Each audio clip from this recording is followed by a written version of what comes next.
I'm Nintendo. And I'm Sega. This is Console Wars!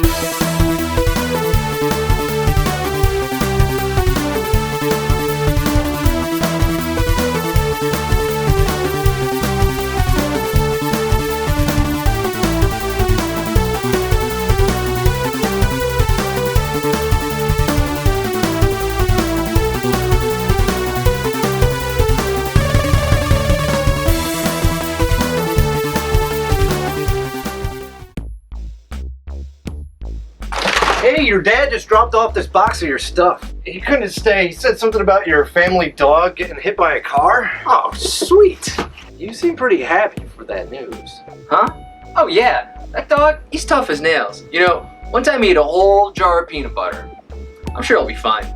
That's not the same. No, the reason I'm in such a good mood is because they're making a new Sonic game, and it looks sick. Oh boy, a new Sonic game? Don't get your hopes up. What's that supposed to mean? Every new Sonic game that comes out is terrible. That's not true. Sonic Generations was good. Yeah, because it went back to the original gameplay. The only way they could have been more pathetic was if they used the original graphics and sound chip. You know, made it exactly like an old Genesis game. So what'd they do for this one? They did that. Typical Sega. They can't think of anything new to do, so they rely on nostalgia to sell games.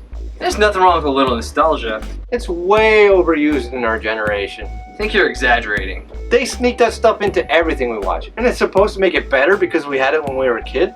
What exactly are they sneaking in? I don't know, some books or comics you had when you were a kid? Huh. Or some things you might have collected. Sweet, the whole collection's here. Some old movies you may have enjoyed. Oh, the original Unaltered trilogy. Huh. And nostalgia is everywhere. Movies, TV, YouTube. Well, this Sonic game's different because it's a brand new game. Is there a Green Hill Zone? No. Yeah, there's a remixed version. Yeah, rest my case. It has a new drop dash. So what's this new Sonic game called? Sonic Mania. Wow, even the name is unoriginal. What's wrong with Sonic Mania? Jeez, let me think. A game that focuses on a character's past and ends with mania. That's exactly the same as Mickey Mania. What? No, it's totally different. You're right, it is different. Because Mickey Mania is better than Sonic. That's ridiculous. I can't help if I like that game. It was really good for the Super Nintendo. Well, now I know you're talking crazy because Mickey Mania was better on Sega Genesis. No, it was better for the Super Nintendo. No, Sega Genesis. Mickey Mania, the timeless adventure of Mickey Mouse, was an action platformer developed by Traveler's Tale in 1994. The game has Mickey go back in time to his classic cartoons. To do Mickey justice, Disney animators were hired to work on this game, and this is also the first credit of video game designer David Jaffe. There were 4 versions of Mickey Mania. Sega CD and PlayStation versions were made, but the ones we're looking at today are the Super Nintendo and Sega Genesis games. Both seem identical at first glance, but there are differences. Which one's better? Let's find out. These games look exactly the same. We have the same looking characters. We have the same looking levels. And all of our character animations look the same. That's all you have to say? My game looks better? This is one of the best looking games of the 16-bit era. Let's give it its due. This game is beautiful. It's like watching an old Mickey Mouse movie. Most of that is due to the animations. Sony ImageSoft hired Disney animators and produced over 1,500 original drawings for the game. The game is one of the smoothest of its generation, right up there with another Disney classic, Aladdin. For Sega, not Super Nintendo. Okay, so both games look really good, but that's not going to help us determine a winner. Hey, maybe this can help. Your old box? There's a reason I got this box today of all days. I'm sure the answer we're looking for is right here. Huh. What's up? Some of my dad's stuff is in here. So he misplaced his hat? Among other things. Cool hat and whip. What is your dad, Indiana Jones? Don't be ridiculous. Is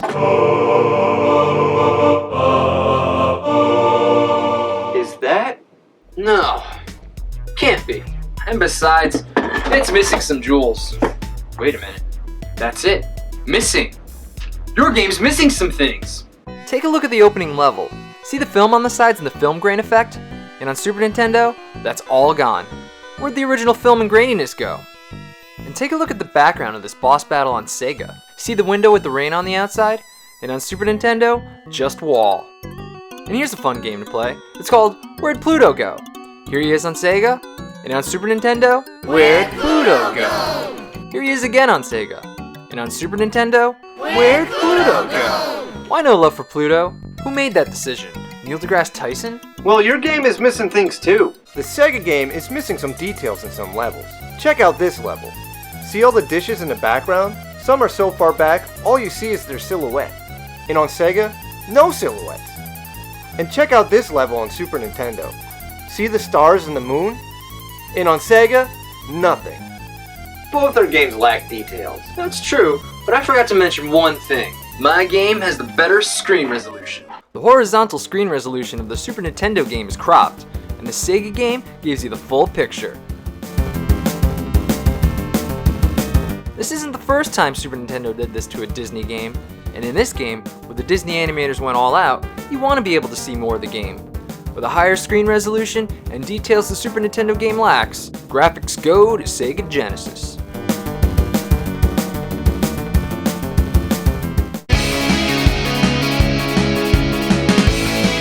Our presentation is definitely identical. There's really not much to these games in terms of cutscenes, but the presentation is still the same. Both games have the same old Mickey being animated before every level. They both have the names of the levels come in animated. They both have the same in-game cutscenes, and they both have the same ending and credits. Looks like this one is definitely a tie. I don't know. I'm gonna check the box. Again? Huh. Looks like my sister's stuff is in here too. What, are there some Barbies in there or something? Or a large knife? Oh, don't be scared. You know, my sister, she loved baking. She probably used this to cut some cake. It doesn't look like a cake knife. Oh yeah? Then why does she have this bag of flour? I guess. And she has this bag of oregano. Oregano? Flour? I think those might be drugs. What? My sister wouldn't go anywhere near drugs. Why would a chef store those in baggies? I think you might be right. There's also this book, How to Make a Buttload of Money on Cocaine and Weed. I have the same book, but mine's about puppets. That's not the same. Not the same. That's it. Our cutscenes are not the same. We do not have the same in-game cutscenes. Some are the same, but not all of them. The Super Nintendo game has a lot less. See how when Mickey beats this boss, he just walks off the screen? On Genesis, he interacts with his old self for a bit. And after you beat this level, Mickey just walks right past Pluto on Super Nintendo. On Sega, he interacts with him for a bit. The Super Nintendo is missing a lot of in-game cutscenes. Another thing missing on Super Nintendo is part of the ending. Sega has this picture of Mickey and Thanks You for Playing. Both are missing on Super Nintendo. Yeah, well, your game is missing something. The title cards for each level on Super Nintendo have a little background. It's not much, but it's better than nothing, which is exactly what Sega has. Nothing. Even without a background, you'd still like my game better. Talking logos. The Sega logo is drawn in the same style as the past Mickeys. The Super Nintendo doesn't do anything like that. Sega even has a ghost interact with the Traveler's Tale logo. The Super Nintendo just has a skeleton kill himself. For having more in-game cutscenes, more ending, and fancy logos, presentation goes to Sega Genesis.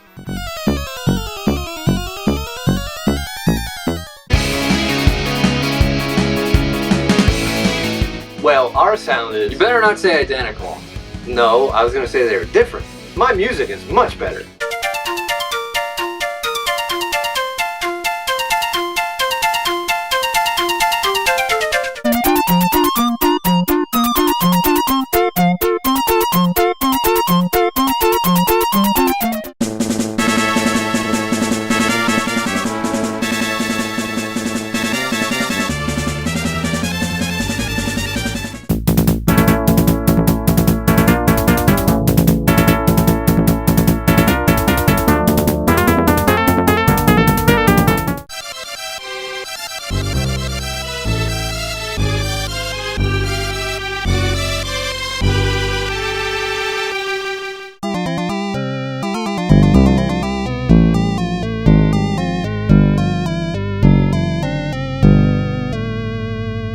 I don't think it sounds that much better. Well, it definitely is. What I'm more confused about is the music for some of our stages is different. Yeah, I noticed that too.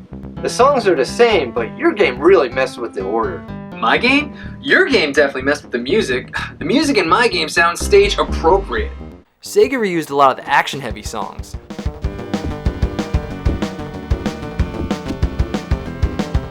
Nintendo used a lot of the calm songs over and over.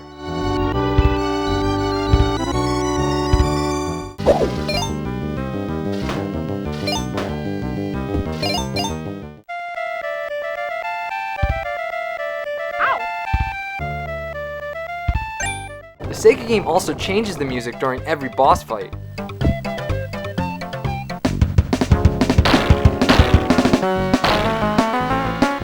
And for some reason, the Super Nintendo decided to continue using the stage music.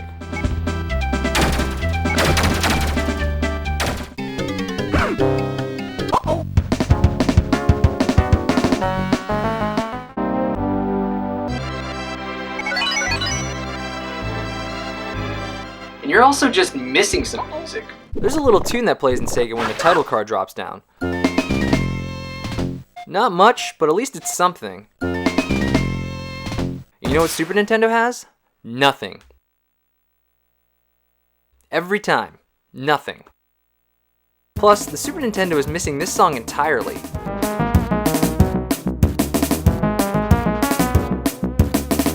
Well, a couple missing songs doesn't matter when your music quality is so good.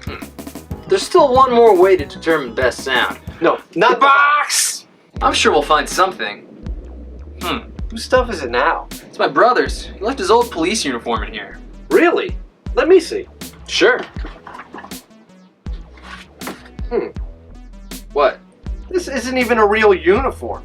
This looks like stripper clothes. Male stripper clothes. Not that I know what a male stripper wears. This is probably what it is. What? My brother didn't do that. He was out there protecting us every night. And here you are calling him a stripper. Right. But the fact that his cap is all glittery and says Babe Patrol on it tells me male stripper. Well, that would explain all the singles. And the thongs. And those male strippers that were always over our house. And this gun is plastic. Cool sound effects though. Sound effects? That's it? My game has much better sound effects. Especially the voiceovers. The Sega game is loaded with voiceovers. Hiya, pal! Sorry! Whoa! While the Super Nintendo game has none. Hiya, pal!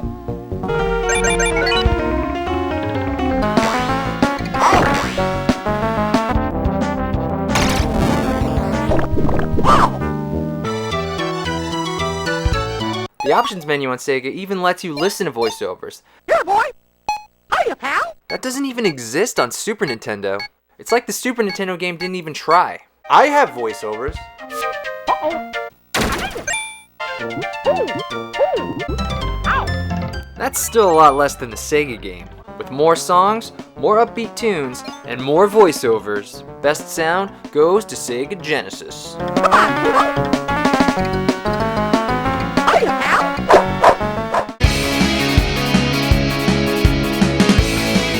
Regardless of everything else, these games definitely have the same gameplay.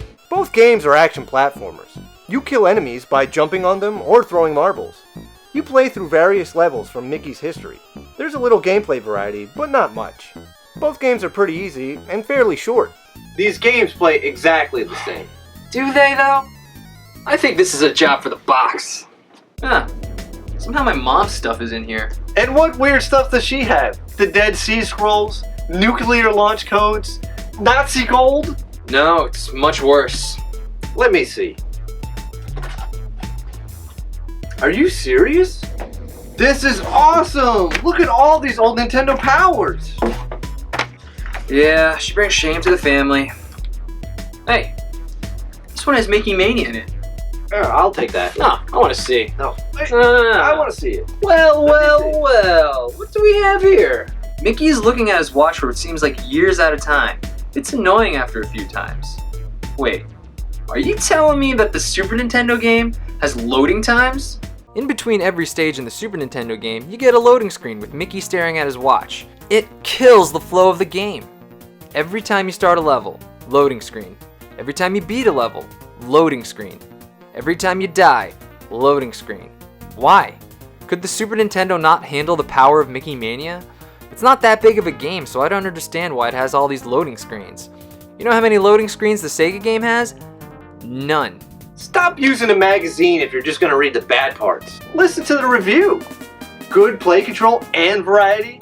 Surprisingly good challenge in some areas. Well, you shouldn't just be reading the good parts. Listen to the rest of the review. Some of the areas are too short. As good as the game is, we'd like to see more of it. That brings up a good point. And what's that? Your game's missing stages. The Super Nintendo is missing 2 stages. The first is the bonus level, the band concert. It's a short level, but it looks good and gives you a nice reward if you make it to the end. The second stage missing is the tower stage and the Mad Doctor level. Now this is an odd one to omit.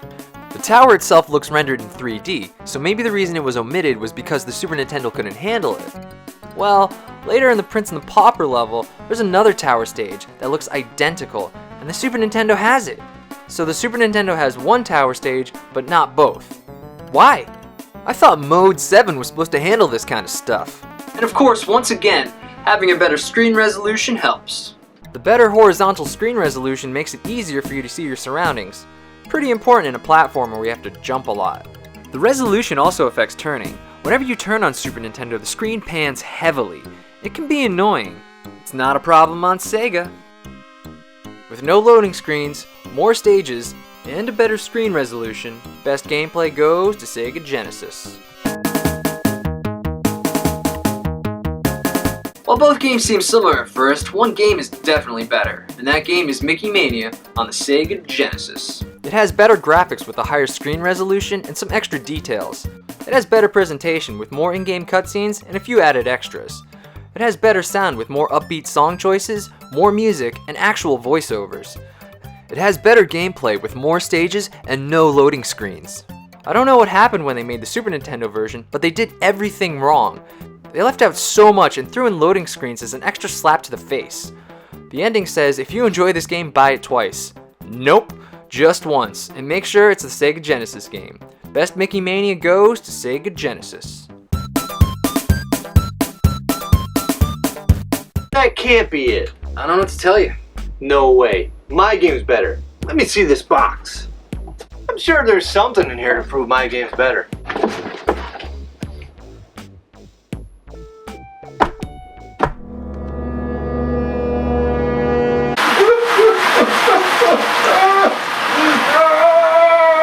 Thanks for checking out our latest video. Be sure to like, comment, and subscribe. And thanks to everyone who suggested Mickey Mania. And keep those other suggestions coming.